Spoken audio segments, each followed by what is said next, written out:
Hoy descubrimos cómo un físico apasionado por los fenómenos caóticos y la turbulencia estratificada terminó aplicando modelos matemáticos a la industria financiera y cofundando un fondo de inversión cuantitativo. Exploramos su transición de la academia a las finanzas, su visión sobre la colaboración y la importancia del método científico y cómo aporta su grano de arena a un proyecto de vanguardia donde se fusionan la física, las finanzas y la inteligencia artificial. Todo esto y más hoy, en un café con Habla Agency, con Nicolás Sujovolsky. Buen día, me falta mi café, ya me va a llegar. Buen día. ¿Vos sos físico? ¿Sos doctor en física? Soy doctor. El lugar es como Físico Plus. Y trabajás en finanzas. Tal cual. Eso es un montón de preguntas juntas, pero bueno, vamos a empezar un poquito por tu lado físico. Contame un poquito Contame, si querés presentate, contame un poquito de vos. ¿Cómo es que la física en tu vida, cómo fue eso? Bien. Bueno, yo decidí estudiar física cuando salí de la secundaria. Era muy chico. 18 años, uno no conoce mucho de Nadie nada. sabe nada a 18 años. A mí me gustaban mucho las ciencias exactas. Había tenido facilidad para la matemática y la había disfrutado mucho toda la vida. Y dije, bueno, es por ahí. ¿Por qué no? Mis papás, cuando les dije, me pidieron que hiciera un test vocacional para que no estudiara física. Claro. Porque les preocupaba la salida laboral. En ese momento, si estudiaba física, la única salida era la academia. Y la academia en Argentina estaba muy venida menos. O por lo menos esa era la perspectiva de mis papás. Y en el test vocacional salió física. Yo ya escribí todo pensando, yo quiero esto, lo voy a hacer. Y así arranqué. Y la carrera me fascinó, me voló la cabeza, porque uno va con una idea de lo que es, y cuando llegás es... Eso que vos sabías era el cuento de... muy por arriba. Adentro todo el modelaje matemático es... Wow, contame cuál es el cuento, lo que uno espera, y ya sé que no me vas a contar todo lo que te encontrás, pero más o menos cuál es la diferencia. El cuento es la divulgación. La divulgación está preparada para que vos te atraiga, lo logró conmigo. Yo leía a Carl Sagan a los 18 y me volaba el cerebro. O sea, vi la serie Cosmos, tenía el libro Cosmos, Pale Blue Dot, el punto azul pálido. Tenía los libros, lo había buscado por todo el mundo en su momento porque la versión en castellano era difícil de encontrar. Y Sagan te pinta una versión de la ciencia donde todo está en un paquete, te explican este modelo de mundo que se entiende. Y vos decís, pucha, se entiende, compro. Y cuando entras en la carrera, vos entendés que no es un modelo de mundo cerrado, sino que está todo el tiempo en estudio y que los modelos matemáticos que tenemos son la mejor aproximación a... Certezas son transitorias. Tal cual. Son la mejor aproximación a estos resultados de este experimento. Por ahora funciona. Que funciona con estas características, bajo estas velocidades, con, diferentes, esta masa. Sí, como si que vos- pusimos todas las piezas juntas y anda. Tal cual. No lo toques mucho, o no, al contrario, tocalo. Bueno, la idea es Tocalo todo lo que puede llegar a que lo para rompas. que lo rompas, tal Y cual. ahí cuando lo rompes, ahí te dan el Nobel. Ahí va. Y uno en... Muchas gracias. Y uno en la carrera lo que ve son los modelos matemáticos que se usan. Y en el doctorado lo que uno aprende es a investigar. Ese plus que vos decías es aprender a investigar, a que te den un problema nuevo, no estructurado, nuevo en el sentido que vos podés o aplicar una teoría matemática a un problema en donde no se aplicó, o tenés un problema que ya se resolvió y aplicás una nueva teoría matemática. Hay muchas formas de encontrar nuevos problemas, pero en definitiva algo novedoso tenés que aportar. Y lo que tenés que aprender es a investigar. Sí, donde en definitiva la ciencia es el método, ¿no es cierto? Cuando hablamos de ciencia, Sí. lo que diferencia el conocimiento científico del conocimiento no científico, es que el conocimiento científico, corregime, ¿no? Pero sigue un método que nos permite decir esto, esta es la mejor aproximación que tenéis.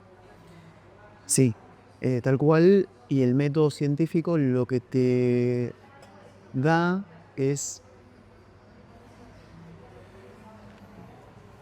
que no hay, o sea, partimos de la base que no hay un conocimiento absoluto. Todo es corregible, todo es mejorable. Y si vos le pones Todos viviéramos así. es que es una muy buena forma de vivir con esta idea. También hay que tener una apertura mental importante. No es sencilla. No todos en la academia, digo, es algo difícil. Pero yo he visto docentes, profesores, investigadores de renombre pensar una cosa y tiempo después decir, me equivoqué, esto es así. Y eso no sé si pasa en todas las disciplinas No, te diría que no. y habla de mucha humildad también. Es difícil a veces decir, che, yo estaba yendo por un camino de investigación y decir, por acá quizás mejor me abro un poco, voy para este otro lado. Yo creo que, si me permitís irme por una rama, creo que esto es muy difícil en muchos ámbitos porque el conocimiento es... La idea de conocimiento, si querés, es una de las formas en las que se construye poder. El que tiene mucho conocimiento, que sabe mucho, que yo cuento en una medida es poderoso, ¿no? Entonces, en la medida en la que el poder de las personas se apoya en esos conocimientos y de golpe dice este conocimiento estuvo mal, es como que se desarma el poder. Estoy pensando en la política mucho. O sea, en el caso de la política muchas veces pasan estas cosas. La teoría económica es la que yo digo. Entonces lo que tenemos que implementar es lo que yo digo, vótenme a mí. Y después viene el otro y dice, che, pero vos estabas equivocado. No se da mucho este espacio al diálogo, porque en el instante en que alguno reconoce que estaba equivocado, yo no estoy de acuerdo con que esto funcione así, pero estoy pensando... No, lo entiendo. Lo que pasa es que en las ciencias sociales es distinto porque es mucho más difícil probar algo. En exactas, vos haces un experimento, Sí. te da un resultado, otro grupo independiente a vos, otro grupo de investigación, lo vuelve a realizar, le da el mismo resultado. Digo, ya hay dos estudios independientes que apuntan para un mismo lado. Si la teoría A no cuadra y hay una B que sí, la A la dejamos de lado. Y así funciona. Y el que pensaba en. Yo no me acuerdo cuál dije, pero el que pensaba en la A, no cuadraba, Sí, sí. estaba acá y no le queda otra. Y ese ejercicio mental digo, se hace constantemente. Entonces va a decir, bueno, Sí, estaba equivocado, es B. hay una dialéctica entre la construcción teórica y el experimento. Uno no puede vivir sin el otro. Sí, tal cual. Pero entre esta disyuntiva AB con el experimento, Sí, sí. o sea, eso es lo más sencillo de todo. Después en el medio hay un abismo de posibilidades y ahí es un poco más difícil. Porque quizás vos lo que haces en vez de un experimento es una simulación y la simulación tiene que estar muy bien fundamentada porque la simulación no es un experimento. Entonces hay muchas posibilidades, pero esto de ir de A a B es un ejercicio mental que en la academia te fuerza eso. Y vos después hiciste un doctorado en física. Sí. Contame un poquito de eso. ¿Qué es un doctorado? Para el que no tiene idea de que escuchó doctor cuando va al abogado o al médico. Claro. ¿Por qué vos sos físico y te dicen doctor? El doctorado es un segundo título que viene después de... en Argentina es la licenciatura, en el exterior es bachelor y maestría. Bachelor plus master. Vos en la licenciatura lo que aprendés son las fórmulas matemáticas, los modelos que se usan, las diferentes teorías y las diferentes ramas de la física. Te empapas de todo eso. Pero vos no aprendés a desarrollar nueva física. Vos aprendés a, con las herramientas que tenés, resolver los problemas a tu alcance. En el doctorado vos tenés dos partes. Por un lado vas a tener un tema de investigación y te vas a profesionalizar en ese tema, vas a ahondar en ese tema. Y por otro lado, un buen doctorado debería enseñarte a investigar. Que es interesante porque vos llegás A meterte en las preguntas que nadie respondió, sería. Exactamente, pero el tema es llegar a Llegar Ahí a las preguntas correctas. llegar a las preguntas correctas. Vos leíste, ahora, leíste el libro The Hitchhiker's Guide to the Galaxy. Vi la película, estoy tratando de pensar si Lo tengo ahí pendiente. Bueno, pero viste que hay una parte central que gira alrededor de las preguntas correctas. No vamos a decir nada para no spoilear, pero Hay un motivo muy recomendable el libro. muy interesante por el que ChatGPT y todos los modelos de lenguaje, cuando vos le pedís un número, tiene una probabilidad muy alta de dar el 42. ¿Esa la ¿En sabías? serio? No, no lo sabías. Como mucho más alta. La probabilidad de que si vos le pedís un número al azar te diga 42. ¿Eso tiene algo que ver con el libro o es matemático? Eso tiene mucho que ver con el libro. Ok, está. Ok. Dijo el dato Te ahí. dejamos ahí flotando. ¿Sabes que ahora que lo pienso sí lo leí? O sea, leí varios. ¿En serio? Yo como audiolibro. Ahí va. El año pasado. Porque puede. Estaba pensando, porque vi la película, pero lo escuché. Escuché originalmente en un programa de radio, de hecho. ¿Sí? Me parece. Ok. Y como Bueno, pero leí 3 o... estamos hablando de las preguntas correctas y de cómo cuando uno está haciendo un doctorado es el proceso de desarrollar conocimiento nuevo. Yo me fui por la rama del... Pero seguimos en esa. que es cuando vos te sentás en tu oficina de doctorado, en general el doctorado se hace en una oficina, tenés un pizarrón bien grande, si es teórico, como fue el mío. Un pizarrón grande, tenés tu computadora y marcador. Y vos tenés que, por un lado, aprender el tema del que estás investigando lo suficiente como para poder hacerte preguntas sobre ese tema que no se hayan respondido previamente. Y además, tenés que aprender cómo investigar. Mi primer año de doctorado fue mucha incerteza. Me sentía como un mono frente a la computadora, tipeando lo que me decía mi director. En un doctorado tenés un director que es un investigador con experiencia, que es el que te va llevando por el camino del investigador, que te enseña. Y a medida que iban pasando los años me di cuenta cómo iba aprendiendo del tema y a investigar. El primer año, mono frente a la computadora. Sí. El segundo año, quizás mi director venía y me decía, nunca investiguemos este tema con este método. Y quizás yo decía, y puedo probar esto nuevo. Y mi director decía, me parece que sí, que esto puede ser interesante o no. Como que en el proceso fuiste empezando a tener ideas cada vez mejores. Claro, tal Lo cual. que Eso habla muy bien también de mi director, que Pablo Minini, es eminencia en Lo el queremos. tema de turbulencia, sí. Lo queremos a Pablo. Ahora me vas a contar de las turbulencias, pero hay algo que te quiero preguntar. Porque vos mencionaste el espacio físico en el cual se da la experiencia de hacer el doctorado. Dijiste, mi computadora en pizarrón grande. Sí, Me resulta interesante el pizarrón grande. sí. Porque todos pensamos, quiero creer que todos pensamos, ¿no? A lo largo de nuestra vida cuando resolvemos cosas. No todos usamos pizarrones grandes. ¿Qué aporta el pizarrón grande? ¿Por qué? ¿Cuál es tu reflexión? ¿Por qué un pizarrón? Fíjense, me genera alegría hoy en día en mi oficina de mi proyecto, del proyecto que comparto. Ahora vamos a llegar. Tengo un pizarrón gigante, me encanta. ¿Qué aporta? Aporta un espacio donde escribir ideas con otras personas. Bien como social. Es social y es un espacio colaborativo, donde yo escribo algo y alguien atrás dice, mira, esto es interesante, ¿qué pasa si en vez de esta variable usamos esta otra? O en vez de aplicar este modelo matemático, proponemos este. Es un espacio donde estructurar tus ideas. Vos cuando vas a escribir un paper, que es una de las cosas que hay que aprender en el doctorado, publicar una idea en una revista, en un journal, la idea de por sí, para poder publicarla hay que estructurarla. Y eso a veces es tanto más difícil que haber descubierto todo lo que vos hiciste. Porque vos tenés que contar una historia atrás de esa idea. Y quizás tu idea es esta fórmula matemática. Bueno, enmarquemos esta fórmula matemática en esta teoría, expliquemos el contexto de esta teoría y qué conclusiones podemos sacar, cómo avanzamos esta teoría con esta fórmula.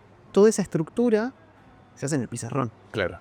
O sea, no solo para fórmulas matemáticas, también se estructuran ideas, se estructuran historias. Porque un buen paper, te cuenta una historia.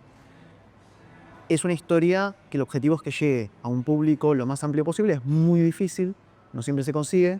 Pero en definitiva, un buen paper debería contarte una buena historia. Bueno, yo esto te lo pregunté específicamente en el pizarrón, porque hay algo que a mí me pasa. A mí me gusta mucho más no me gusta pensar en la computadora. A mí me gusta pensar en lápiz y papel. Y no solo eso, vos, si te fijás, el cuadernito que te di hace un rato, las hojas no tienen renglones. Eso no es por error, eso es a propósito. Me molestan los renglones, porque mis ideas quizás, viste, es una raya cruzada y quizás doy vuelta a la hoja. Entonces, no es un pizarrón grande, pero tiene alguna similitud. Le falta el componente social quizás. Pero muchas veces en reuniones uno pone el papel en el medio de la mesa y empezás a dibujar y es un che, tengo tal idea, y empezamos los dos con las viromes Sí. a toquetear en el Sí, tal papel. cual. Tiene alguna similitud. Que hay algo que escuché alguna vez, no tengo la fuente, pero vamos a suponer que tiene sentido. Después, ¿cómo es la fuente? Algún estudio quizás hay, creo que lo había, que decía que cuando uno escribe a mano alzada, escribe palabras, no dibujos, escribe a mano alzada, entran en juego partes del cerebro diferentes que cuando escribe tipeando en una computadora. Porque no solamente está bajando caracteres, sino que además está dibujando, efectivamente. Porque vos estás construyendo formas con tu mano. Entonces que al integrar esas otras partes del cerebro, el pensamiento es un poco más complejo y más lo que fuera. No lo sé. Yo no sé. Se escapa de mi área de Sí, y de la mía también. No te... Lo escuché. ¿Qué? Quedemos en eso. Ok. Entonces, más allá de si tiene fundamento en algún estudio que hayan hecho neurológico, a mí realmente me funciona. Y me parece muy interesante lo que decís en la parte social. Es muy importante la Porque- social. Esto del pizarrón grande que lo vemos todos y no solamente los que estamos en esta mesa acá bien cerquita, sino que puede haber alguien más lejos que también lo ve y da un diálogo probablemente diferente. Y eso ocurre mucho en una oficina de doctorado porque vos no estás solo. Estás con tus compañeros, compañeras de doctorado que normalmente hacen algo parecido a lo que haces vos. Están en el mismo grupo. Por ejemplo, en mi caso, era el grupo de fluidos y plasmas. Yo hacía un tipo de turbulencia y quizás el que estaba al lado mío hacía otro tipo de turbulencia, pero entendía lo que yo estaba haciendo y quizás me podía proponer alguna idea y más aún alguna colaboración. Porque, por ejemplo, a mitad de mi doctorado, o más bien en el tercer año, yo ya estaba no solo haciendo pequeños aportes, sino que en un momento dije, che, esta teoría, esta aproximación matemática que se aplica a este tipo de turbulencia, ¿qué onda si lo aplico a la mía? O sea, se había aplicado turbulencia isótropa y homogénea, que es como la más clásica. ¿Puedes explicar un poquito? Porque ya dijiste turbulencia varias veces. Yo ya sabía que tu doctorado era en turbulencia. Sabía eso. Haceme una intro de qué era tu doctorado. Después vuelvo a Después volvemos a esto. Mi Sí. doctorado fue en turbulencia estratificada, que es el tipo de turbulencia que hay en el océano y en la atmósfera cuando no tenés la introducción de la energía solar, o sea, de noche. Ok. Que es muy fácil de visualizar porque vos ves a las nubes en capitas, esas capas son estratos, la estratificación de la atmósfera. Y la turbulencia. ¿Qué es? Perfecto. La turbulencia, creo que una linda definición es que es un fenómeno multidimensional. Vos tenés muchas dimensiones espaciales y temporales que interactúan entre sí. Si vos pensás en la atmósfera, vos tenés que el pequeño remolino del piso surgió de un remolino mucho más grande, esta es la teoría, que se fue dividiendo cada vez en energías más pequeñas, en remolinos más pequeños. Ahí está la escala, Una noción medio fractal. la dimensión de, ¿cómo? Espacial. Como una noción medio fractal, digo, esto de los tamaños. Sí, hay, o sea, Tu cara dice que yo. no, a ver, la interpretación de fractal puede ser distinto, pero hay teoría fractal en la turbulencia, o sea, no está tan lejos. No estás en tan- realidad. Ok.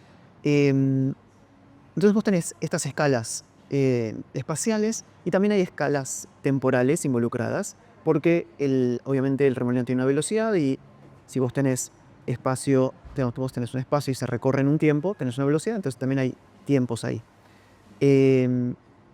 Y la turbulencia es la mezcla y la interacción de estas múltiples escalas. Ok. Y tiene que ver siempre es con. la última teoría clásica por resolver en la física. Y en esto que vos planteas, siempre tiene que ver con fluidos. ¿Turbulencias son de fluidos? Sí, O sea, es cuando tenemos algún medio fluido que tiene movimiento de partículas y esas partículas tienen múltiples escalas y múltiples dimensiones. ¿Y qué pasa con todo eso cuando uno lo mete en una bolsa y lo agita? Le estoy diciendo muy en criollo. no, está perfecto, porque vos cuando tenés un fluido no necesariamente es turbulento, Cuando vos lo agitas, lo que ocurre es que se excitan un montón de modos, se generan un montón de escalas espaciales que interactúan entre sí y el fluido pasa de ser, se dice, laminar cuando va todo tranquilo, todo parejito, a emerger un patrón más caótico. La turbulencia es caos. Sí, es como cuando, ahora vamos a ir a caos porque me encanta. Como cuando uno tiene una idea, cuando uno tiene un problema, cuando uno está tranquilo haciendo nada, ahí podríamos decir que tus ideas están en un estado laminar porque es predecible, todo anda tranquilo. Ya sé que estoy diciendo cansado, no importa. Avísame cuando la cansada sea muy grande. Entonces, está todo tranquilo. De golpe hay un problema, pasa algo, tenemos una excitación, una alteración en esa estabilidad y le pega a una, le pega a la otra y empiezan a moverse todas las cosas en formas complejas que tienen múltiples dimensiones que se van interrelacionando. Lo que diríamos en criollo, se me fue todo al cuerno. Y ahí es como, ese es el estado turbulento de las cosas, del fluido, ¿no es cierto? Podríamos decirlo más o menos así. El estado turbulento de la realidad. El estado turbulento de la realidad personal de alguien. de la realidad personal de alguien, la realidad económica argentina, Claro. todo eso. Dijiste caos. Sí. ¿Qué es caos? Caos es cuando vos tenés un sistema determinista, o sea que si vos conoces perfectamente las condiciones iniciales, podés saber perfectamente qué va a pasar un tiempo después, pero que apartarte mínimamente, no, cuando digo mínimo es lo más chiquito que se pueda, de esas condiciones iniciales te llevan a resultados muy, muy distintos. Y eso es lo que ocurre en la atmósfera. Es distinto de la aleatoriedad. Que es distinto de la aleatoriedad, tal cual. Porque si vos conocieras perfectamente las condiciones iniciales, podrías decir perfectamente la evolución de ese sistema. En el 73, Lorentz, un científico muy famoso, saca un paper donde habla de caos, el de la mariposa. Es el gráfico. Sí. Después Tiene un sistema de 3 dimensiones que originalmente él lo piensa para el tiempo atmosférico. Sí. Y lo que prueba es que por el sistema caótico y porque nosotros no podemos medir perfectamente, la predictibilidad de la atmósfera dura más o menos 14 días. O sea que todo pronóstico más allá de los 14 días no tiene sentido. No sirve. Porque la acumulación de errores es tan grande que deja de ser válido el pronóstico. O sea que si tuviéramos la capacidad de medir en forma perfecta las métricas, los indicadores climáticos, podríamos predecir más al futuro. Pero no tenemos la capacidad de tener esas mediciones. Hay un problema porque computacionalmente perfecto no existe, porque vos tenés una cierta cantidad de decimales. Ok. Entonces, no es solo medición perfecta, medir es bastante más complejo. Una medición perfecta tiene un tamaño, digo, infinitos gigabytes. Claro. Infinitos Sí. terabytes, no sé, la dimensión que quieras. Si no hay computadora posible en el universo que pueda medir números infinitos. El universo es la... No, sí. Y volvemos a The Hitchhiker's Galaxy. Lean ese libro. Muy bueno. Entonces, caos es un sistema determinista donde una variación en las condiciones iniciales, por muy mínima que sea, tiene grandes implicancias en los resultados. Tal cual. ¿Estamos bien? Exactamente. Entonces vos trabajaste, tu doctorado estuvo basado en un aspecto particular de turbulencia, donde estamos hablando de un sistema caótico. Estoy haciendo una síntesis. Está perfecta. Turbulencia, un sistema caótico donde la turbulencia específica que vos trabajabas era turbulencia estratificada, ¿no es cierto? Tal cual. Que lo que trata es un sistema donde tenés múltiples estratos, como por ejemplo el caso de las nubes, que en lo que vos trabajás específicamente era en condiciones nocturnas donde no estaba el impacto del sol. Sí, también el océano. También el océano. Ok. No solamente las nubes, sino también... El océano es un fluido Claro. bajo efecto gravitatorio, la gravedad es la que te da la estratificación. Y yo lo que hacía era trabajar en escalas menores a 400 kilómetros, o sea, toda mi teoría se aplicaba en la Tierra en escalas menores a 400 kilómetros, porque a partir de ahí ya tenés el efecto de la rotación y se transforma en un fluido estratificado y rotante. Ok, ahí entra En la parte del estratificado. Coriolis se llama el muchacho que ahora te usa. Exactamente. La fuerza de Coriolis. Nunca la entendí del todo, pero no importa. No es mi especialidad. Entonces, contame un poquito, ahora que ya definimos de qué se trataba el tema, contame un poquito qué hiciste vos con todo ese tema. Espectacular. Vuelvo entonces al pin que había dejado. Volvemos a conectar. Durante el principio de mi doctorado, mono frente a la computadora, siguiendo ideas que me daba mi director. que en realidad, en retrospectiva, en el diario del lunes, digo, estaba aprendiendo cómo investigar. Y de a poco, paso a paso, voy metiendo mis propias ideas. Y en ese momento lo que desarrollamos fue una teoría estadística de cómo se dispersan las partículas en estos fluidos. Que usaba como esta idea de remolinos y demás para explicar cómo era la dispersión de, por ejemplo, cuando un volcán entra en erupción, cómo van a evolucionar las cenizas de acá a 10, 15 días. En escalas pequeñas. Porque en escalas grandes se hacen simulaciones numéricas, pero en escalas pequeñas vos necesitas un modelito matemático. Cuando decís pequeño, ¿qué es pequeño?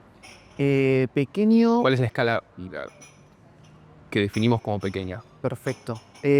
Para dar algo muy, muy concreto, el Sistema Meteorológico Nacional tiene grillas, o sea, define las ecuaciones en grillas de más o menos 2 kilómetros de distancia. Okay. O sea, sub 2 kilómetros para el sistema meteorológico, por lo menos hasta hace unos años. Ahora no sé por qué tienen mejores recursos. Esto te lo pregunté porque, digo, no estamos hablando de milímetros. No estamos hablando de milímetros, no.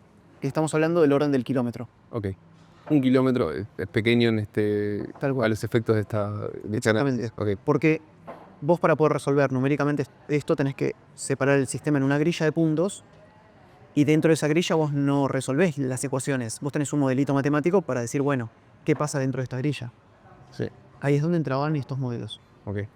Y un día estaba en el laboratorio del grupo, es un laboratorio de fluidos, y veo un gráfico en un pizarrón, tal cual. Veo un gráfico en un pizarrón y digo, che, este gráfico Está bueno. es igual al mío. ¿De dónde lo sacaron?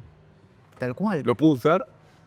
Bueno, y así hicimos una colaboración. Y mi teoría, que era puramente teórica, pasó a ser aplicada a un problema concreto, una medición. Sí. Y los resultados eran muy buenos. Y publicamos un paper con eso.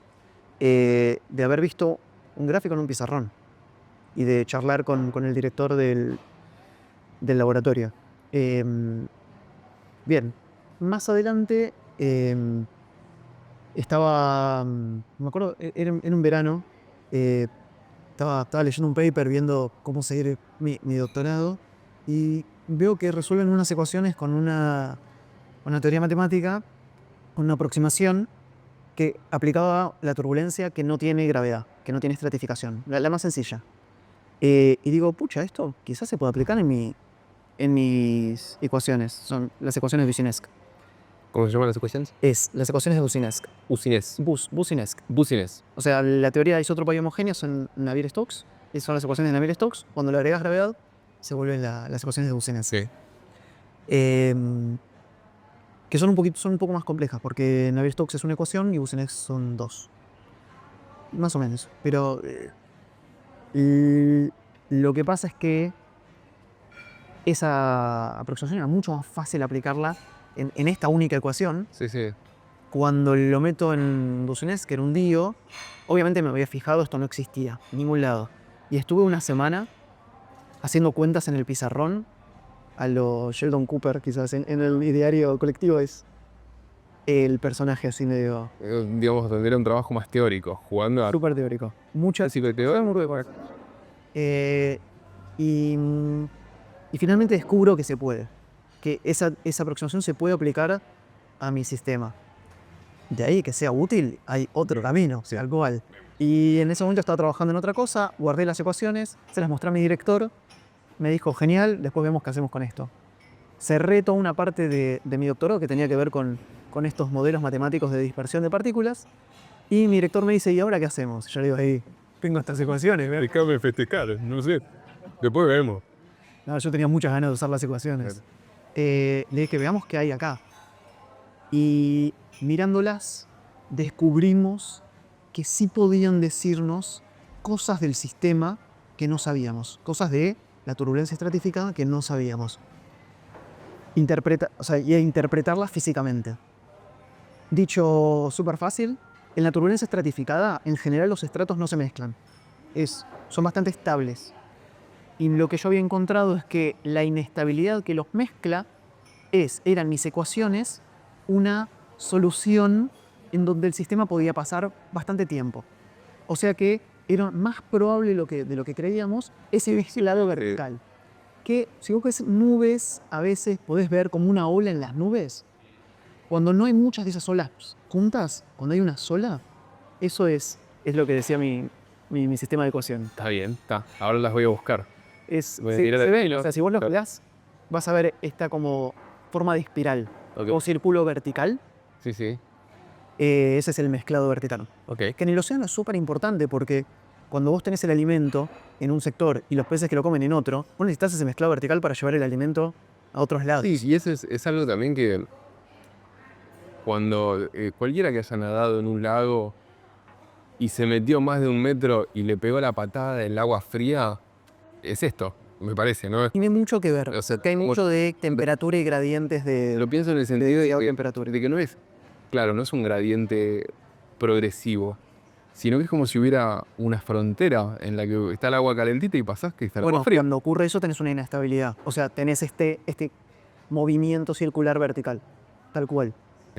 Por eso lo estoy pensando, porque digo, es como pasar de un estrato al otro, entonces de golpe me cagué en frío porque me cambiaron el estrato, no se mezclaron antes, se mezclaron cuando entré yo. Y es más, los estás dividiendo por temperatura los estratos y eso es absolutamente correcto. Ok, Así que viene ahí. puntito.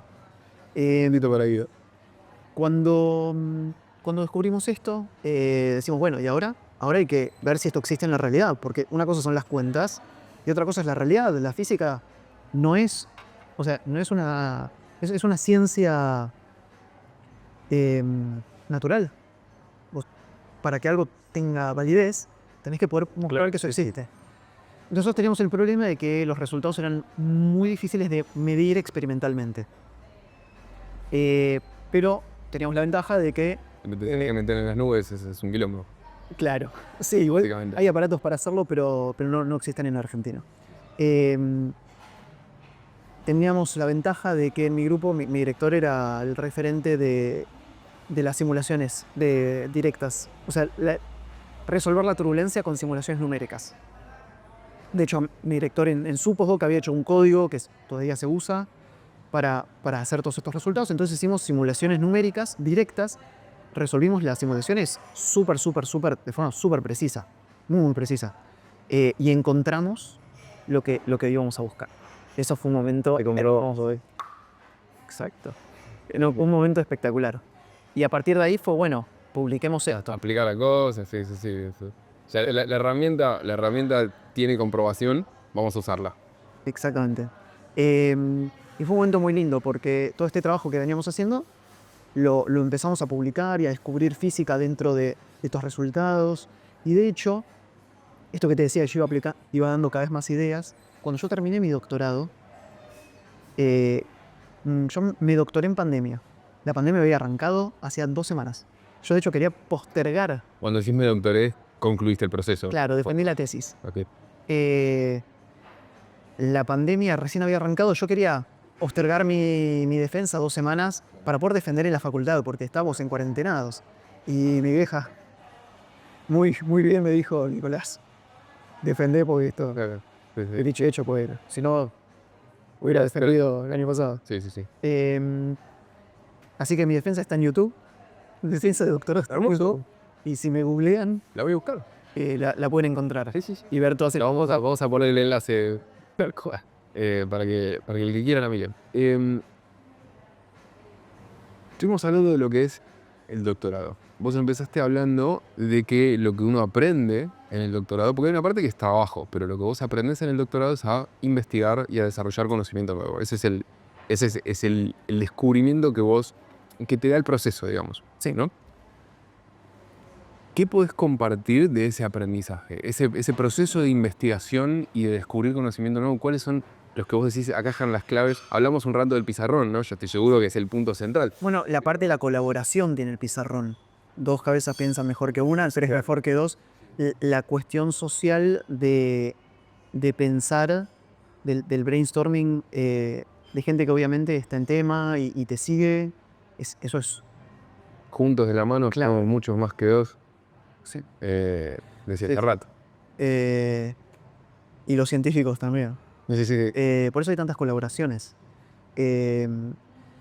Después hay como cosas muy puntuales que fui aprendiendo, que creo que pueden ser útiles como en general, Sí. que es, mi director siempre decía, KISS.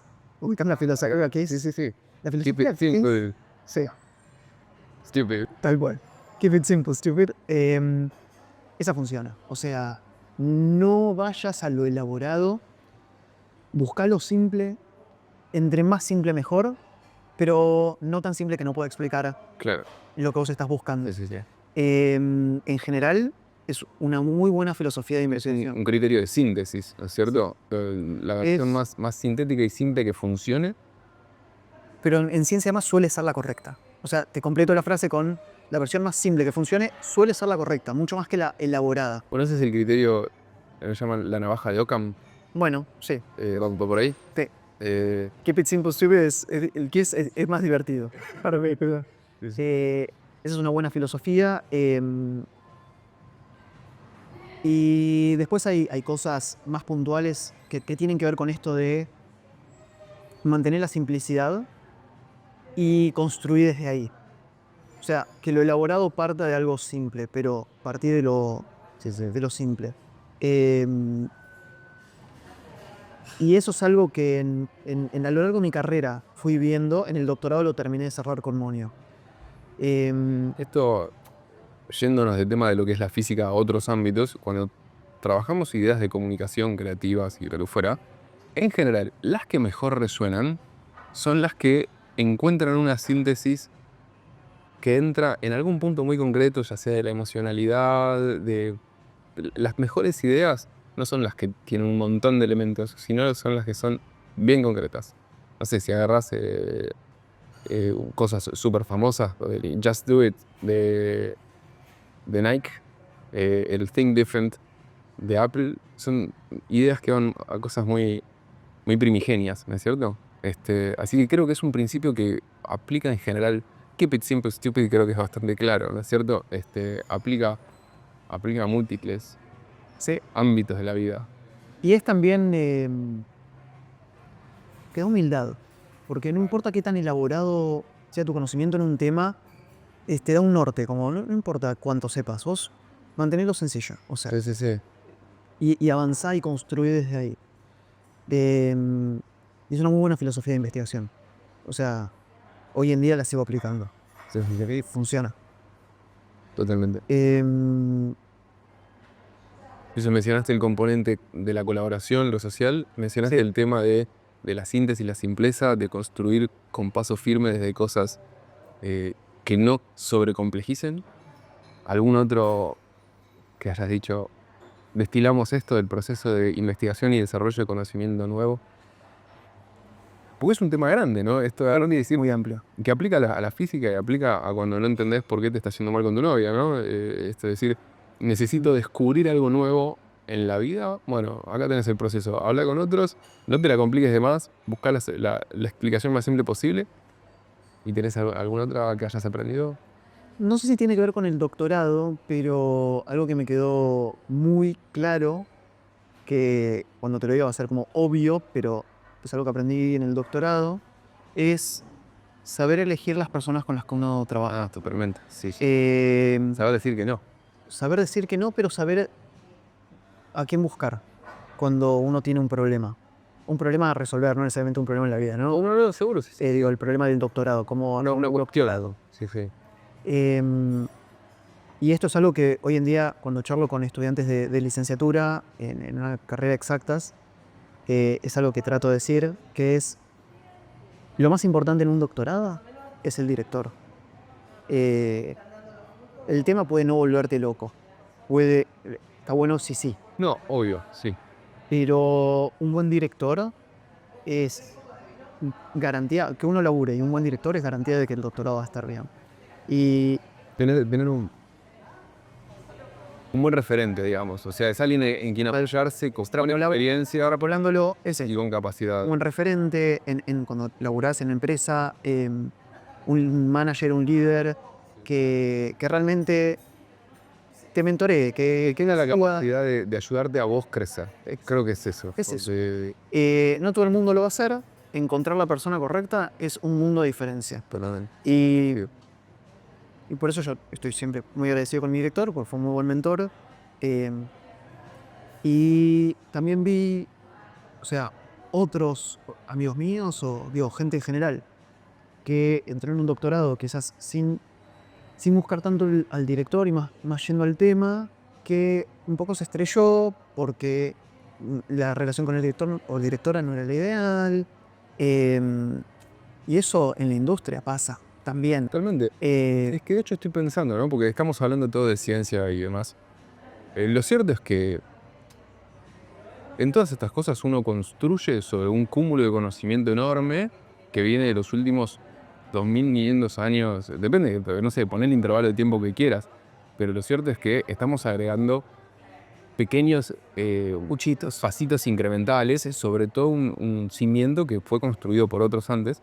Entonces esto que vos decís de decir, tener a alguien que tiene toda esa parte mucho más asimilada y mucho más trabajada y tiene la capacidad de sostenerte a vos en en el state of the art, digamos, para que vos des ese pasito extra, es totalmente diferente que decir, bueno, vamos a reinventar la rueda, vamos a ir solos a descubrir cómo funciona todo lo que es, en tu caso, turbulencia y sistemas caóticos y demás. En soledad, y probablemente podríamos hacer mucho menos si es que podemos hacer algo. Bueno, sí era hace 500 años, por eso hoy avanzamos tanto más rápido. Google tiene un buscador de papers que se llama Google Scholar. Sí. Y ahora ya no sé si sigue ahí la frase, pero decía, a hombros de gigantes. Sí, sí. Y así se siente. O sea, vos lees los papers de estos tipos increíbles que obviamente trabajan con un montón de gente y también crecieron en la ciencia y demás, y aprendés desde ahí y te das cuenta por dónde es el camino. Porque cuando uno investiga, asumiendo que la capacidad de matemática y demás la tenés, porque es lo normal, encontrar el camino es el tema. Decir, ¿para dónde investigo? ¿Cuál es la pregunta que me tengo que hacer? ¿Cuál es la pregunta? Yo quiero responder esta pregunta, pero esta pregunta quizás no se puede responder ahora. ¿Qué preguntas puedo responder ahora? ¿Qué pregunta es interesante y con lo que sé puedo avanzar por ahí y eventualmente voy llegando a esta otra pregunta mucho más general? Si lo pensamos en términos de energía y disponibilidad, tenemos una cantidad de horas en el día y una cantidad de energía para quemar pensando y trabajando y haciendo lo que fuera. Si nosotros la dedicamos a tratar de redescubrir cosas que ya fueron descubiertas por otros, no vamos a poder dedicarla a sacar ese puchito nuevo que es el que falta. Entonces, Exactamente. lo que creo que te aporta tener un buen referente es este respaldo de decir, no gastes energía al pedo en cosas que no son necesarias. Es así. Y con un director es mucho más puntual porque viene y te tira en tu escritorio un paper y te dice, léete este pedo, veamos qué podemos hacer acá. Anda para acá. Que había pasado así. Yo tenía el paper de la aproximación matemática con la que llegué a las ecuaciones, porque mi director me dijo, che, léete esto, quizás es interesante. Y yo lo tenía en mi pila de papers y eventualmente lo leí y dije, acá hay algo que podemos hacer. Ahí está la guía del director, el que te muestra el camino. O cómo elegir, porque no solo mostrarte el camino, es cómo elegir el camino. Cómo después cuando vos terminás el doctorado... Porque no hay un solo camino, eso es interesante lo que decís. No hay un solo camino. Bueno, si hubiera un solo camino es súper fácil. Sí, No sí. te falta un doctorado. No hay, o sea, Eso, camino hay múltiples. eso sería Mira, prohibido laminar, digamos. Tal cual. Eso sería. Tal cual. Acá hay múltiples caminos y no tenés idea dónde vas a terminar al final del camino. Pero vos lo tenés que arrancar en algún punto. Total. Y un buen doctorado, al final, deberían soltarte la mano y que vos puedas caminar solo. Y un poco se sintió así para mí. Cuando yo terminé el doctorado, me recibí esto en pandemia, yo estaba en cuarentenado, y en vez de volverme loco, porque tranquilamente me podría haber pasado, descubrí que el tipo de ecuaciones con el que yo había trabajado se podía solucionar con toda una teoría matemática que no existía. Era muy simple, pero no existía.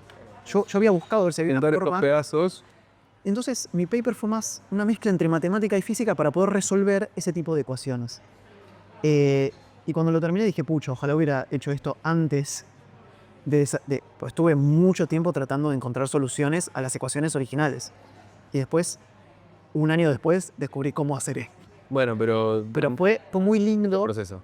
Fue muy lindo porque fue algo que yo le dije a a Pablo, a mi director, tengo esto, podemos hacer algo con esto. Y fue como una culminación, fue muy lindo para terminar, para darle cierre, de decir, yo llegué a esta idea y obviamente con Pablo en el tema colaborativo la cerramos, la mejoramos y la publicamos. Pero eso se sintió muy bien, como esa deja de manos, ¿cómo sería? Como, bueno, y ahora anda y hace tu camino. Vuela. Tal cual, tal cual. Mi abuelo siempre decía que esta era una... Mi abuelo tenía un par de frases de cabecera, esta era una de ellas. Y era que cuando uno estudia y te recibís, lo que te dan es un papel que dice que puedes seguir estudiando solo. Mi abuelo era químico, él se dedicaba a la química. Y él lo decía particularmente porque en su vida, él claramente siempre en su trabajo tuvo que seguir estudiando cosas. O sea, no es que se recibió y fue, ok, con estos conocimientos trabajaré el resto de mi vida. Él cada cosa que hizo tuvo que ir a estudiar y investigar y para la vuelta. Así que sí, yo creo que es tal cual. Bueno, ya tenemos toda una foto de lo que es la física, tu doctorado y demás. Me interesa un poquito finanzas. Sí, ¿Cómo? muy lento. ¿Cuándo? Bueno, ¿Qué onda? cuando... No sé ni cómo preguntártelo. O sea, Déjamelo, Sí. ya me lo preguntaron varias veces porque es muy raro. sí. O por lo menos parece muy raro. Cuando te lo cuente, Yo me va a imagino ser alguna mal, conexión, pero sí. más entendible. Em, Cuando yo entré en la carrera, en la licenciatura, el físico era físico, digo, no hacía algo distinto, por lo menos en el ideario común y en el de los profesores también, Sí. que son los que te transmiten qué se puede hacer después de la carrera. Pero a medida que fueron pasando los años, empecé a conocer algún que otro caso de un físico que de repente se iba a la industria, que trabajaba en modelaje matemático en algún lado, y hay mucho modelaje matemático en la industria financiera, especialmente post-2008. Con la crisis del 2008 se introducen unas regulaciones a los bancos donde es necesario validar y revisar los modelos matemáticos con los que se hace, por ejemplo, el pricing, el ponerle valor, un precio, a derivados financieros, que son instrumentos complejos cuyo valor depende de varias variables y se usa una matemática bastante elaborada. Se usa cálculo estocástico, que son integrales con un movimiento browniano, o sea, es muy elaborado. Está bien, sí. Y los físicos... Cosas que tienen nombres matemáticos. Claro, tal cual. Cosas matemáticas con nombre y apellido. Sí, así funciona. Y los físicos, aunque no manejen el cálculo estocástico, lo aprenden al mes. Ok. Y pueden trabajar en el modelado del pricing de derivados financieros, como opciones de compra, de venta. Quizás si le pongo ese nombre sea un poco más, Sí, sí. más conocido. Entonces, en post-2008 entran todas estas regulaciones y los bancos empiezan a contratar quants. O de cuantitativo. Sí. Analistas cuantitativos. Profesionales con conocimiento matemático elaborado que tienen la capacidad para hacer este tipo de análisis. Claro, para desarrollar modelos y también para ver que sigan siendo válidos, para validarlos en diferentes condiciones. Por ejemplo, se estresa el mercado y se revisa si los modelos siguen siendo válidos. Digo, en un momento de mucha volatilidad, el valor de esta acción, de esta opción, con este modelo, ¿sigue siendo válido? Porque si vos como banco vendés este instrumento a un valor incorrecto, vas a tener muchos problemas. Y si un banco tiene muchos problemas, puede desestabilizar todo el sistema financiero. Entonces, bajo esa idea... Estos cálculos matemáticos y esos procesos siempre tienen que ver con la evaluación de activos. Suelen tener que ver con la evaluación de activos. Eso es como el quant más tradicional. Pero después hay otro mundo. Está el mundo, por ejemplo, de la especulación. Si vos descubrís cómo evaluar estos activos mejor que los bancos, tenés una estrategia de inversión que se llama arbitraje, porque todo esto es estadístico. El valor depende de una estadística, una distribución de probabilidades. Si vos encontrás que la distribución que usa el banco es incorrecta y en realidad la real es otra, podés hacer dinero con eso. Su ventaja. Y ahí tenés el arbitraje. O sea, dicho en criollo, cuando vos ves algo que el otro no vio, estás mejor parado. Exactamente. Y eso ha ocurrido. Sigue ocurriendo. Sí, ocurre. Sí. Entonces, esto es el mundo de las finanzas y la conexión con el mundo de la matemática y la física. ¿Cómo es que vos en particular pasaste de decir, ok, me acabo de doctorar en turbulencia, acabo de desarrollar un modelo para aplicar ciertas ecuaciones a sistemas caóticos estratificados. Lo agarraste súper rápido, ¿eh? Gracias. Tremenda. No sé si lo entendí, pero repetirlo puedo. Me pinto sí, cosas. ¿Cómo sucedió en tu vida? Eso te estoy preguntando. No fue de un día para otro, fue gradual. Cuando yo terminé la licenciatura, me llamaba mucho el doctorado, pero también me llamaba la industria. Y había escuchado... Cuando decís la industria, ¿te referís a la industria financiera? no, Ok, la industria. el lado industrial de la... Pensá que Sí. para el joven que todavía no se recibió, está la academia y está la industria, y son dos caminos completamente distintos. En el ideario, después puede haber un ida y vuelta, puede... ¿Cómo decir el mundo de la academia y el mundo de las empresas sería? Sí, Ok. exactamente. Y en la academia lo que vos tenías es que ibas a investigar, me parecía divertido, me fascinaba, me llamaba la atención, pero no estaba tan bien pago. Esa es como la idea. Sí, Que era el temor, creo que de mis papás. sí, sí. Aunque hubo épocas en Argentina donde a los investigadores se les paga muy bien. Y en el mundo es un trabajo que está muy bien pago. Y después estaba la industria, que era quizás un lugar donde yo no conocía a nadie ahí. Era como que me llamaba Sí, eso que no sé lo que es. eso que no sé qué es, exactamente. Em, y escuché a una charla de mi director que decía, creo que en ese momento era mi docente, que decía, si haces un doctorado, después puedes tener un rol distinto en la industria, que tiene más que ver con lo que se esté en el doctorado, sea el tema o sea investigar. Sí, sí, tener una especialización suma. Exactamente. Y me cerró. Dije, ok, me cierra esta idea, creo que es por acá. O sea, voy a hacer un doctorado. Obviamente había mucho estrés atrás, ¿no? Porque uno tiene que tomar una decisión de vida. Detalle. De estrés, insomnio, sí. Y lo resolví diciendo, bueno, hago un doctorado, veo qué hay en el doctorado, después decido. Después decido. Pateé la respuesta. Bueno, no me va a hacer. No, tal cual. Y además, los proyectos de vida van cambiando. Uno tiene un proyecto de vida a los 18 y a los 24 es otro. Absolutamente. El tema financiero me empezó a despertar mayor interés. Digo, poder dar a una eventual familia un bienestar económico me parecía importante. Eso empezó a jugar un rol. Cuando terminé el doctorado, tenía una oferta de postdoc en un grupo muy bueno de trabajo. Postdoc viene a ser como Lo que haces después otro del paso. doctorado, O sea, uno sigue. no es un título, es un trabajo. Ok, El postdoc es el trabajo intermedio entre que vos terminaste tu doctorado y entras en una posición estable en alguna universidad o en algún instituto de investigación. ok. Normalmente uno hace uno, dos, mucho, tres. Tres es raro, pero 3 postdocs y entras en algún grupo de investigación, entras en alguna posición más permanente. Entonces vos te encontrabas en esta situación en la que te están ofreciendo por un lado la posibilidad de hacer un postdoc, seguís con esta curiosidad de la industria Sí. y estás así como de decisiones. Y me di cuenta, el postdoc era espectacular, y me di cuenta que me llamaba el otro, y dije, bueno, frente a esta opción voy a elegir la industria. Y la industria era la industria financiera, esa era una opción, y después estaba el mundo de data science. Pero claro, yo no había hecho data science en mi doctorado.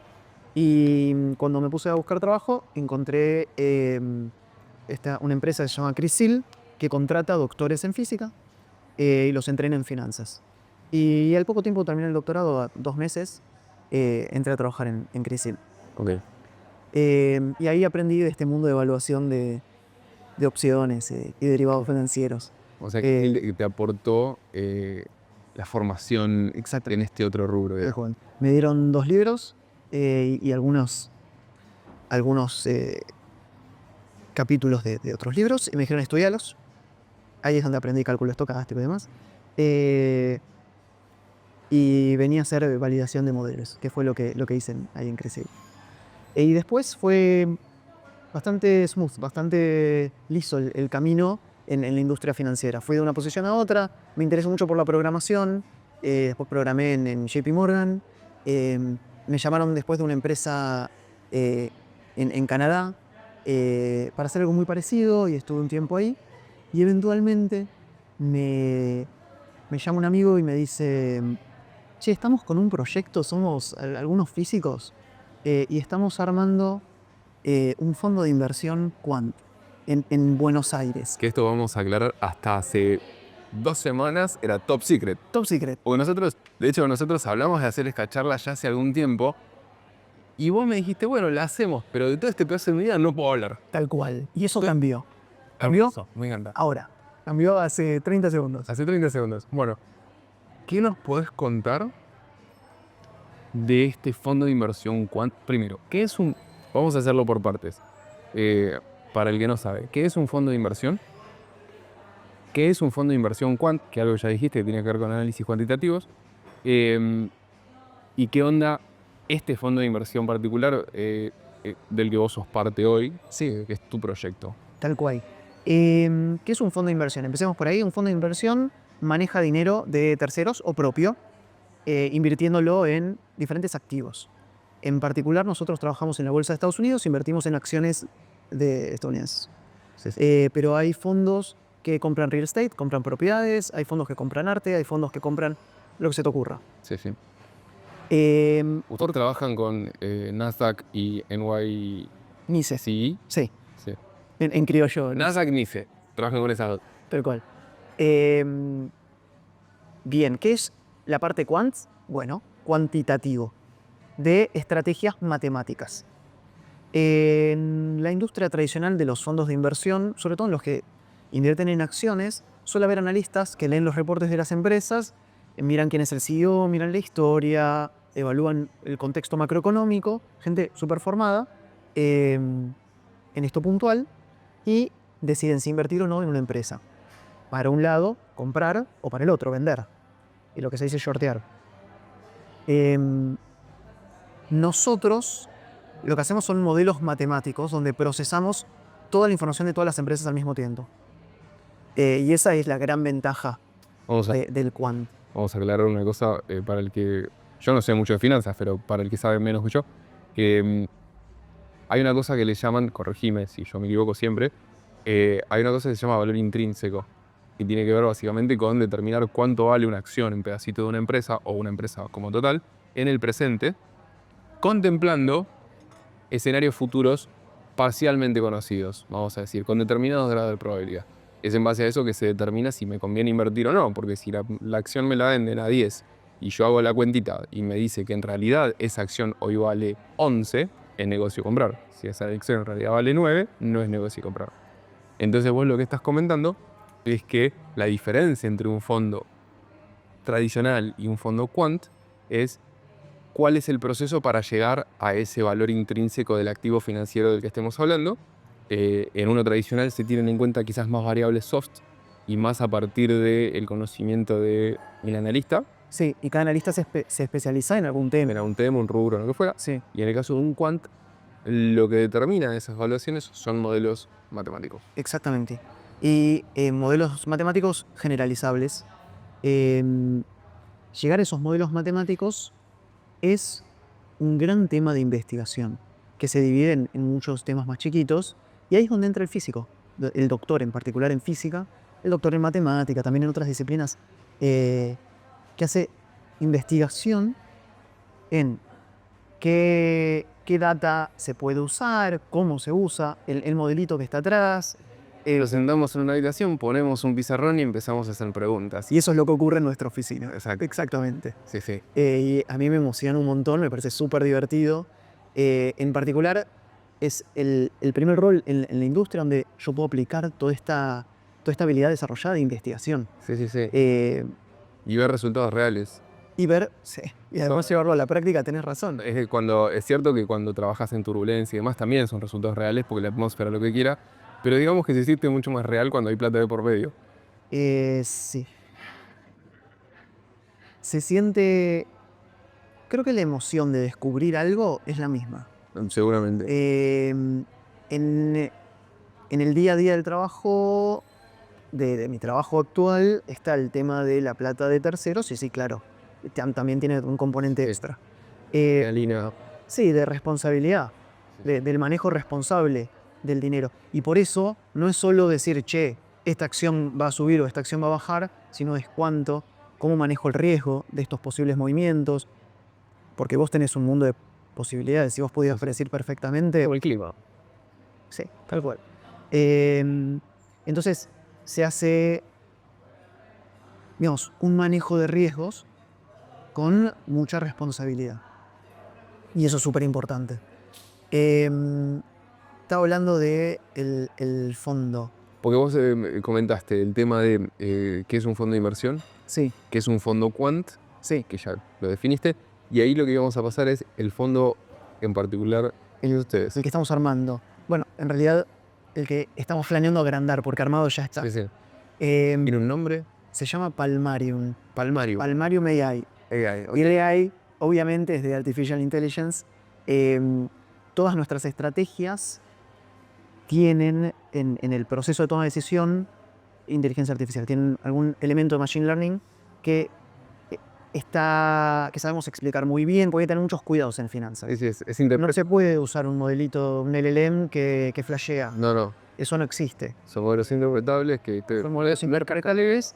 Claro. Que ahí es donde está lo que el analista cuantitativo, el insight del analista cuantitativo, en estos modelos matemáticos que vos sabés que le estás dando data de calidad y sabés qué es lo que querés que aprendan, buscás que aprendan eso, y ahí está como el trabajo intensivo del analista, Sí. que puede procesar todas las acciones y te va a armar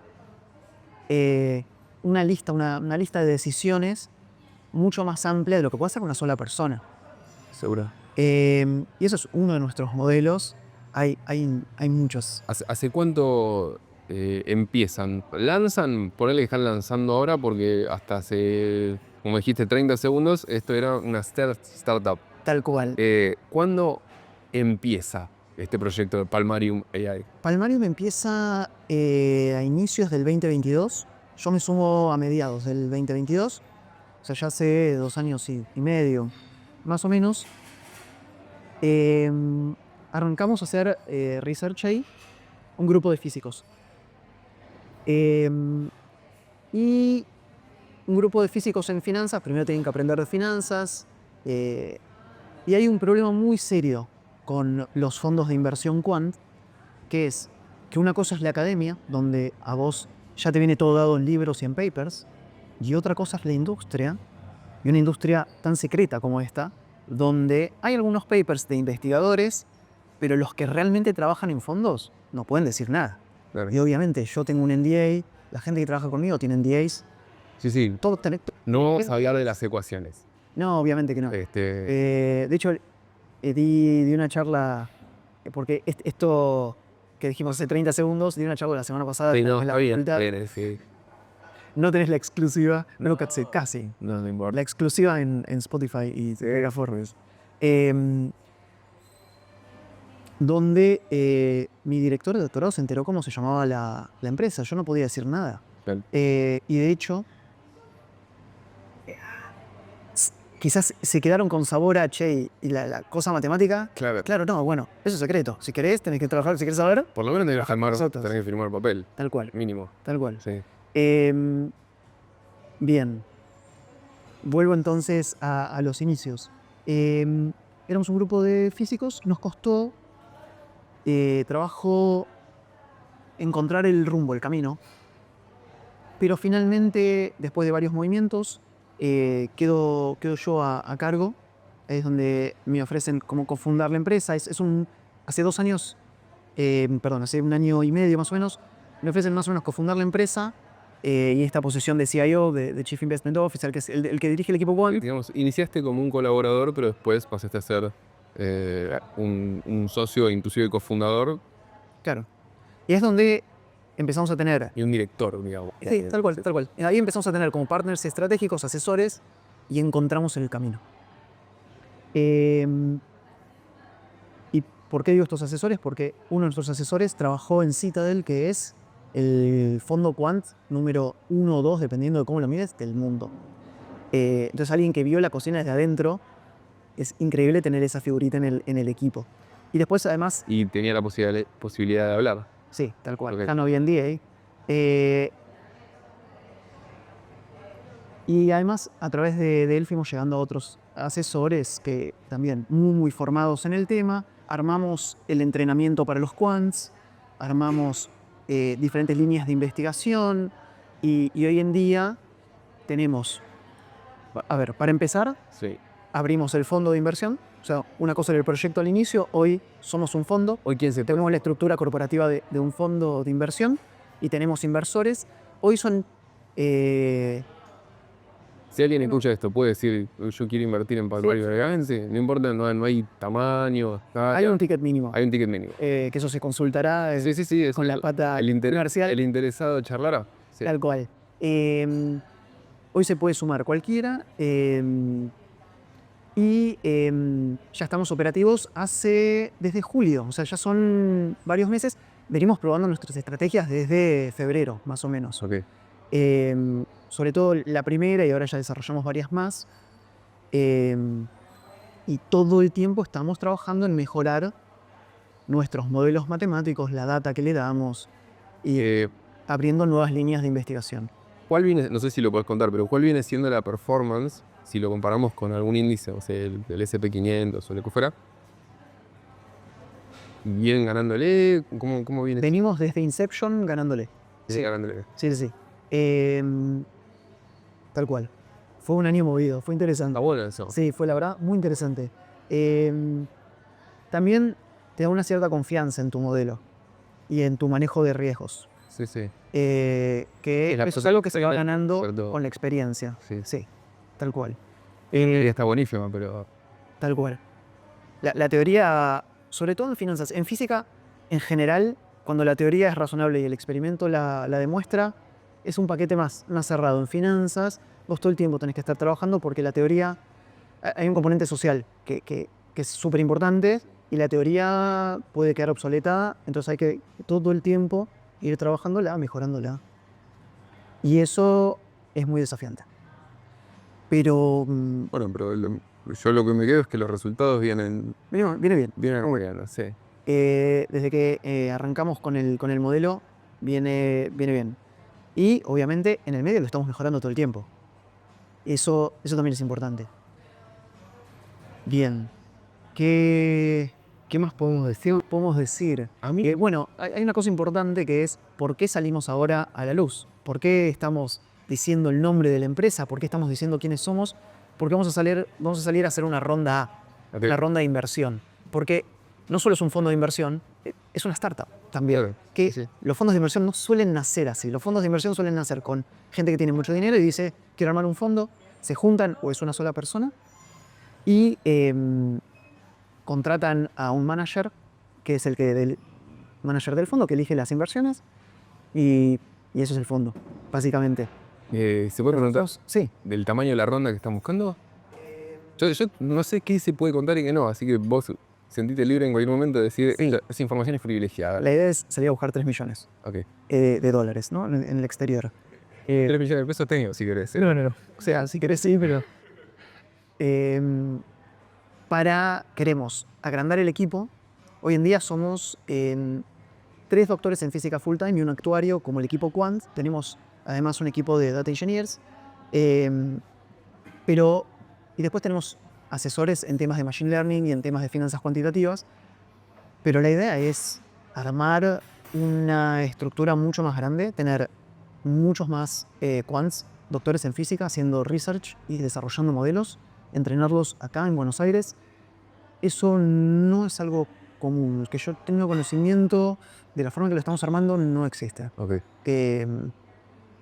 Y queremos seguir el ejemplo de estos grandes fondos que hacen investigación con doctores en física, hacerlo acá.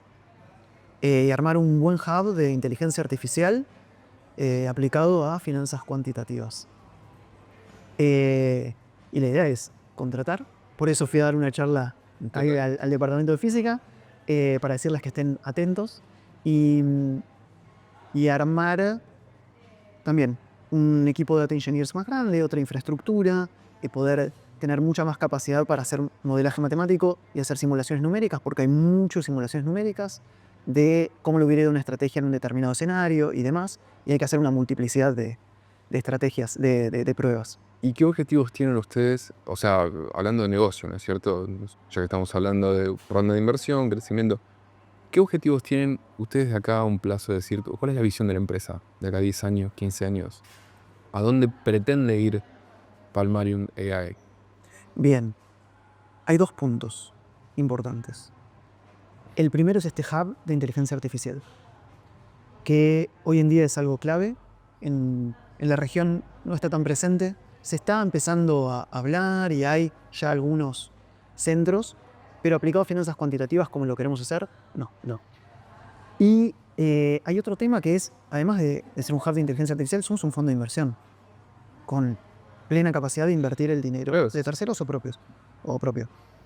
Eh, O si plena Lo que capacidad, vemos- te referís legalmente. sí, O sea, ustedes tienen todas las estructuras legales para tal cual. operar en los mercados financieros y representar a terceros. Exactamente. Eso está bien. Sí, o sea, es eso. Sí. Eh, Lo claro porque está claro que los conocimientos los tienen, pero a mí me pareció cuando dijiste claro, todo Podemos, corporativo. tiene toda la estructura corporativa pertinente. Sí. Lo que ocurre en la región es que la mayor parte del capital invertido en fondos está invertido de forma tradicional, no de forma quant. Y en el mundo la tendencia es ir a lo quant. Entonces lo que buscamos es llevar con la industria Con el regional. avance tecnológico que está viendo.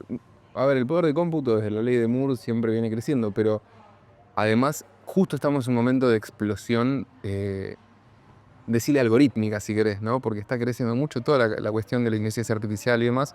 Entonces, es coherente que el mundo tienda hacia. Porque tenemos recursos que hace 10 años eran un sueño. Bueno, esto que decís es nuestro feedback. Nosotros estamos hablando con gente de la industria tradicional, viene y dice, los clientes me están pidiendo esto es por acá.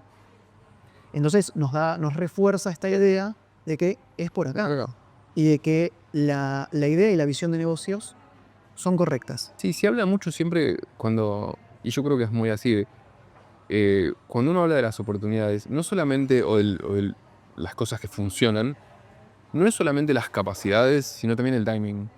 Yo puedo tener una excelente idea y tener todas las capacidades de hacerlo, pero si yo le pifié al momento, se va a estrellar. Y se va a estrellar, y se va a estrellar, y se va a estrellar. Y vos podés tener la idea más o menos buena y la capacidad 80%, le pegaste el timing y vas a surfear. Entonces, como literalmente como la ola, ¿no? O sea, vos podés tener la mejor tabla y los mejores brazos y el mejor equilibrio y demás, pero si la ola no está, te vas a quedar parado arriba del agua. Entonces, creo que el río suena por este lado lo que vos estás diciendo, ¿no? Como que hay una ola que En está ahí. finanzas es difícil hablar de AI. Durante mucho tiempo hubo mucha resistencia porque AI solía ser una caja negra y vos no podés poner plata en una caja negra. Y no. No funciona así. Hoy en día es mucho más explicable. Yo, digamos, siento a las personas y les explico. Nuestro modelo hace esto. Sí, sí. Esto que quizás hacen analistas, hacen 100 analistas, es lo que hace nuestro modelo por día, cada día. Claro. Entonces, cuando la persona entiende, digo persona, pero es la persona esta que viene del mundo de finanzas Sí, tradicionales, el cliente barra inversor. gana confianza con el modelo. Funciona de esa forma. Y hay que tener mucho cuidado donde uno aplica las herramientas de AI. Es muy complejo el problema de los modelos matemáticos a la hora de invertir. Una pregunta. ¿Cuál es el poder de cómputo que ustedes requieren para que esto funcione? Ustedes, de vuelta, no sé si se puede contar, pero ustedes tienen servidores locales, se lo manejan todo en la nube. Algunas cosas sí te puedo contar. Tenemos servidores locales. Tratamos de manejar todo in-house.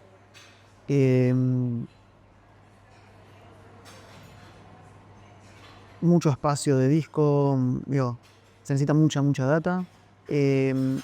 Sabemos programar para que los modelos necesiten la cantidad de cómputo. Eficientes. Pero, o sea, varias computadoras. Sí, requiere un par de racks, digamos. Requiere, sí, tal cual. Está. Eh, Y requiere mucho almacenamiento. Mucho almacenamiento, mucho poder de cómputo, mucha RAM para poder cargar esta data, para poder procesarla correctamente. Sí. Modelos grandes. No necesariamente son modelos grandes, pero muchas veces tenés que correr muchos escenarios. Claro. Entiendo. Porque lo que vos le estás buscando es una distribución de probabilidad. Claro. Y en parte lo que queremos hacer con esta ronda es expandir el equipo y comprar mucha más infraestructura. Claro. Sí, sí, sí. Eh, Y siempre pensándolo in-house. O sea, no lo mandarían a un servidor de Amazon en... Eso depende de... Ya. Se verá, dependiendo de los costos y la necesidad del momento. Ok, está. Hoy en día in-house es lo ideal. Somos una startup, tenemos este tiempo de este runway que queremos hacer durar y los costos nos dicen nos conviene hacerlo in-house.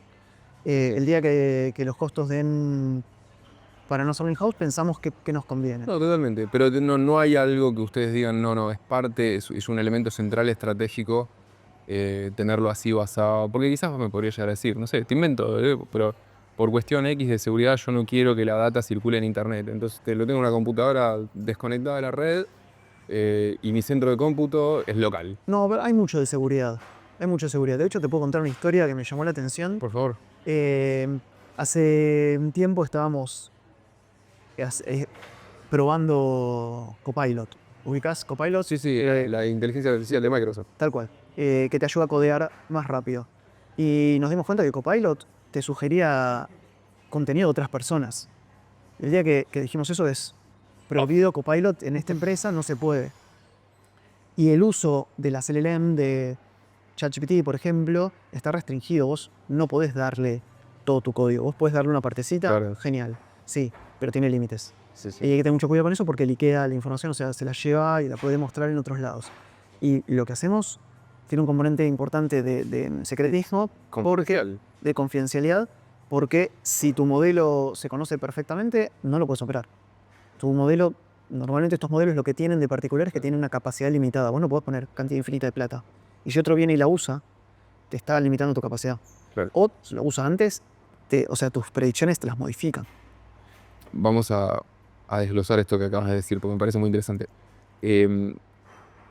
Los valores en el mercado se determinan un poco en función de las operaciones que se llevan a cabo. Sí. Entonces, si yo soy el dueño de todas las acciones de Amazon y las vendo, va a caer el valor de la acción.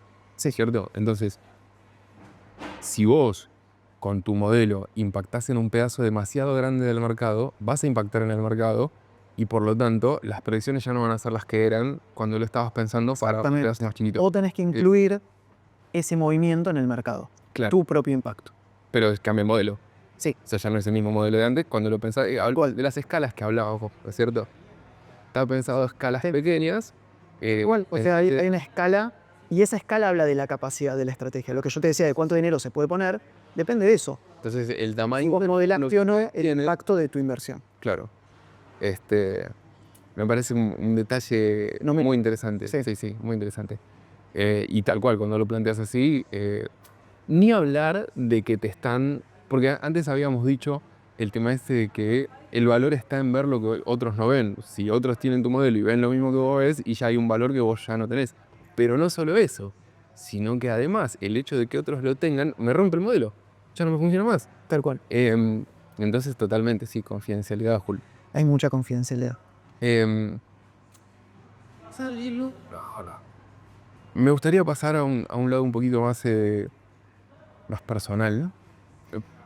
Vamos. Podemos tirar un millón de preguntas de esto. Sí, es infinito. 3 horas hablando.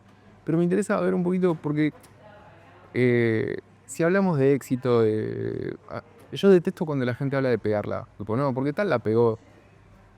Creo que es una terminología que deja de lado todo el esfuerzo que vino antes y todo el trabajo. O sea, pegarla es un estado de situación, si querés. Un momento del camino. Un momento, es una foto, ¿entendés? Si el que la pegó y mañana se deprimió y ya no la pegó. Entonces, a lo que voy un poquito es... cuando vos a nivel personal pensás en éxito, ¿qué pensás? ¿Qué es el éxito? Me pasa que pienso el éxito en diferentes dimensiones. Una cosa... Separo quizás... No sé qué tan correcto es, pero el ámbito personal y el profesional. En el ámbito profesional me encantaría... O sea, mi visión de Palmarium hoy es, que comparto con los otros fundadores, es armar un hub de investigación, que es algo que a mí me apasiona. Pocas cosas se sienten tan hermosas como en el momento eureka en el pizarrón. Sí. armar una empresa que funcione acá en Buenos Aires, que contrate doctores en física y en matemática, digo, y en otras áreas también del conocimiento. Y dirigir este equipo, tener varias líneas de investigación, desarrollar algo que yo amo en la academia, en la industria. Es eso. Dar aplicación a métodos y conocimientos. Sí, tal cual. Eso es quizás en un tema más de lo intelectual. En un tema financiero, obviamente, Sí, se mide. que le vaya muy bien. Sí. Obviamente. En un tema más personal, para mí el éxito pasa por armar una familia feliz. Hay mucho de eso, Sí. de buscar quizás la pareja con la que armar esta familia y eventualmente tener hijos. Es una idea que tengo ya de chiquito. O sea, yo creo que a los 18 años me di cuenta que tenía muchas ganas de tener hijos. Claro, importante. Sí. Y no solo tenerlos, sino criarlos Cuidarlos. y darles todas estas herramientas que uno tiene. No es solamente procrear y dejar No, dejar la semillita. lejos de eso. No. Podría ser incluso adoptar. O sea, no es el hecho de procrear en sí. Es el hecho de criar. La construcción del hogar. Tal cual. Sí, la construcción del hogar, el dar todas estas herramientas, el intentar armar esta persona independiente de uno y darle, es una idea que voy a seguir diciendo, estas herramientas para enfrentar los problemas que vayan surgiendo y por enfrentarlos con una sonrisa. Bueno, en un momento hablamos de que estamos parados sobre hombros de gigantes, ¿no es cierto? Y el cúmulo de conocimiento que la ciencia, bla, bla, bla, es lo mismo. Porque, Parecido, no quiero decir que soy un gigante, pero quizás para un peque uno es. pero el gigante no sos vos ni yo, pero es toda la historia que traemos con nosotros. Porque nosotros también estamos parados sobre hombros de gigantes. Y es la transmisión de la historia. A eso voy. Sí. Entonces, cuando uno le da a una generación posterior un montón de recursos de cómo, por mencionabas el tema de resolver los problemas, la sonrisa, lo que uno está haciendo es decir, mira, tenemos todo este cúmulo de conocimientos de cómo llevar una buena vida, que lo aprendimos a lo largo de montones de generaciones y yo lo aprendí de todos mis anteriores, y vos lo podés hacer un poquito mejor. Vos podés, ahora que yo te doy todo esto para que no pierdas tiempo gastando energía en cosas que ya aprendimos, podés desarrollar ese siguiente paso. Sí, Ejemplo. es eso. Es darle tu historia para que la haga propia, tus herramientas para que las haga propia y para que desarrolle desde ahí. Darle un piso, tratar de no poner un techo. Es difícil, es muy difícil. Es un proceso, es un trabajo, Es un trabajo. es una intensidad. Así que bueno, Nico, te agradezco mucho. Esta charla fue enormemente interesante, que haremos otra en el futuro, cuando tengamos novedades para compartir. Pero eso. Muchas gracias por la invitación también.